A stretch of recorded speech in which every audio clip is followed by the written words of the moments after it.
Hi guys, কেমন আছেন? আশা করি নিশ্চয়ই ভালো আছেন। আমিও ভালো আছি। পায়েল অ্যান্ড অগ্নি লাইফে আপনাদের সবাইকে স্বাগত। আজ আমি অনেকটা সকাল সকাল ঘুম থেকে উঠেছি। তখন 5টা হবে। সকালে উঠলে কিন্তু ফ্রিভাবে সব কাজগুলো কিন্তু গুছিয়ে করে নেওয়া যায়। তো আমি এখানে রোজের যেটা কাজ, ঘুম থেকে উঠে আমি আগে সব কিছু মোছামুছি করে নিই। তো এখানে ড্রেসিং টেবিলটাও আমি মুছে নিচ্ছি। সব কিছু না মুছলে না রোজের ধুলো ভর্তি হয়ে যায়, আর ধুলো থাকলে না আমার একেবারে ভালো লাগে না। তো আমার যেটা কাজ, সকাল সকাল ঘুম থেকে উঠে আগে এগুলো মুছে নিই, তারপরে অন্যান্য কাজে চলে যাই। তো আমি এক এক করে সব কিছু মোছামুছি করে নেব। এখানে আলমারিটাও মুছে নেব, ড্রেসিং টেবিলটা মোছা হয়ে গেছে। এখানে বাবানের টেবিলটা একটু মুছে নেব। প্রত্যেকটা জিনিসেই না ধুলো পড়ে, যদি না রোজের মুছি না একটু ধুলো জমে জমে না দেখতে কীরকম বাজে টাইপের লাগে। তো আমি এখানে ঘরটাও মুছে নেব।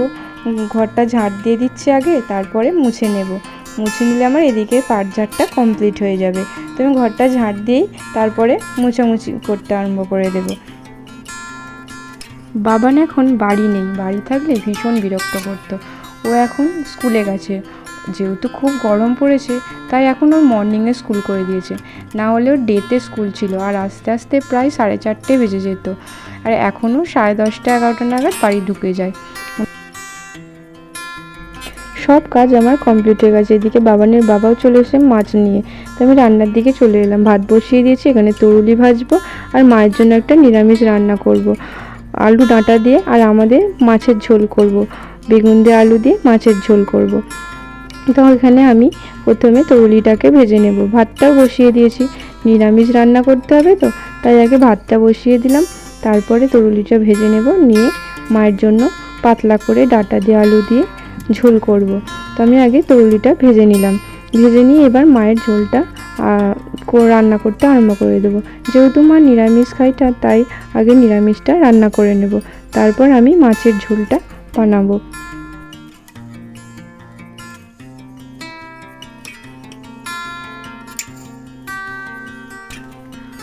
আমি এই বাড়িতে আসার কয়েক বছর পর থেকেই মা আর আমিষ খান না, উনি নিরামিষ খান।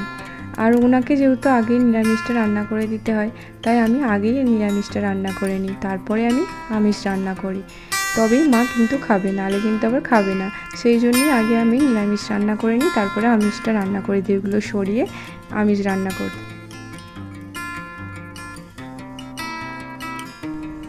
তো এইদিকে ঝোলটা ফুটতে থাক, আর আমি সব বোতলগুলো ভরে নিয়েছি। বোতলগুলো এবার ফ্রিজে ঢুকিয়ে দেবো। তাহলে কি সারাদিন আর জল ভরতে লাগবে না।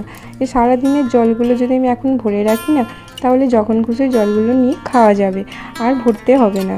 তাই আমি সব জল আগে ভরে সকাল সকাল ভরে ফ্রিজে ঢুকিয়ে দিই। এদিকে মায়ের রান্নাগুলো সব কমপ্লিট হয়ে গেছে। এবার আমি মাছগুলোতে নুন আর হলুদ মাখিয়ে নেব। মাখিয়ে নিয়ে মাছগুলো এবার ভাজতে দেব। নুন হলুদ এখানে আমি দিয়ে দিয়েছি। দিয়ে মাছগুলোকে ভালো করে মাখিয়ে নিয়ে এবার আমি কড়াইতে তেল দিয়ে মাছটা ভাজবো।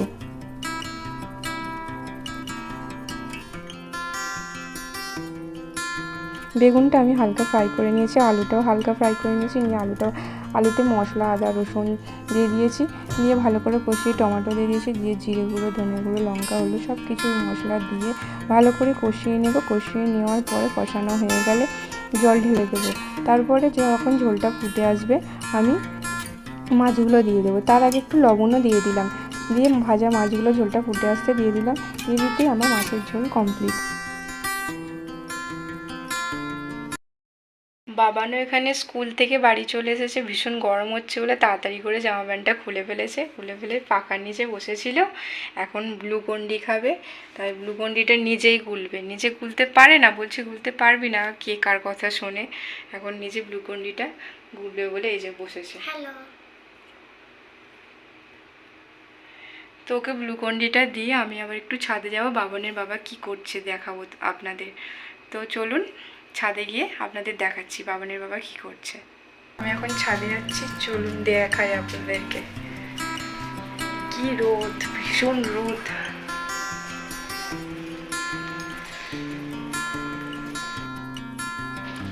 তো দেখুন বন্ধুরা, রোদের এত টেম্পারেচার, ঘর ভীষণ গরম হয়ে যায়। তো ওই জন্য আমাদের এরকম প্রথমে খড় দিয়ে দিয়েছে ছাদের উপরে।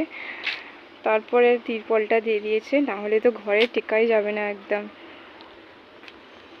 এরকম ভাব করে দিয়েছে যাতে রোদটা কম পড়ে আর ঘরটা একটু মানে গরমটা কম হয়, সেই জন্যই এরকম ভাব আমাদের ছাদটা ঘিরে দিয়েছে। এখনো এই সাইডটা ঘেরা হয়নি, এটাও ঘিরবে, আজকে ঘিরবে এটা। তো এইদিকে আমার কর্তামশাই গাছগুলোতে জল দিয়ে দিচ্ছে, যে গাছগুলো বসিয়েছিলাম। এই যে দুটো, একটা বেল আছে আর একটা জুঁই ফুল গাছ আছে। গাছগুলো ভালো ধরে গেছে, আর নিচেও যে গন্ধরাজ গাছটা আছে ওটাও কিন্তু ভালোই ধরেছে গাছটা। তো এখানে জল দিয়ে দিচ্ছে ও। মাটিগুলো কিরকম শুকিয়ে গেছে গরমে, একদিন না জল দিলেই কীরকম শুকিয়ে যায়। রোজেরই জল দেওয়া হয় কিন্তু রোদের টেম্পারেচারে মাটিগুলো সব শুকিয়ে গাছগুলো এরকম অবস্থা হয়ে গেছে। তো ভালো করে এগুলোকে জল দিয়ে দিচ্ছে আমার কর্তামশাই। ছিল এই জায়গাটায় গাছগুলো, কিন্তু যেহেতু রোদের টেম্পারেচারে গাছগুলো ঝলসে যাচ্ছে, ওই জন্য এই ছোট্ট যে রান্নাঘরটা, ওই রান্নাঘরটায় ঢুকিয়ে দিচ্ছে। এখানে এখন তো রান্নাবান্না করা হয় না, ওই জন্য এখানটায় ঢুকিয়ে দিয়ে জল দিচ্ছে যাতে টেম্পারেচারটা রোদের না লাগে।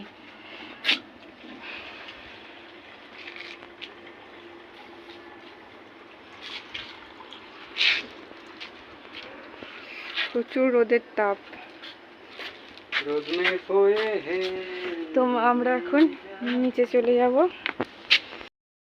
দেখতে পাচ্ছি না, এখন আমরা নিচে চলে যাই।